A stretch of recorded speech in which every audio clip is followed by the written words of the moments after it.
Hello అండి. గోంగూర మొక్క చూశారు కదా, మా గార్డెన్లోది ఇది. దీన్ని చెట్టు అనాలా, మొక్క అనాలా, పొద అనాలా, ఏమనాలో చెప్పండి మీరే. ఎంత పెద్దగా వచ్చిందో చూడండి. మొత్తం చెట్టు అంతా ఆకేనండి, ఖాళీ లేకుండా గుబురుగా బాగా పెరిగింది.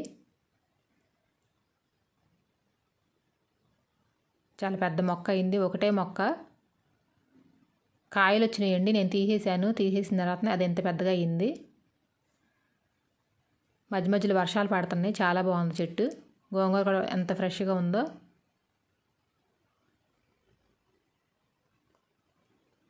ఫుల్ ఐరన్ కదా గోంగూర. ఈ ఆకు చూడండి, మీలో ఎవరికైనా తెలుసా? పొనగంటాకు ఇది. మా గార్డెన్లో వచ్చినాయి ఇవన్నీ.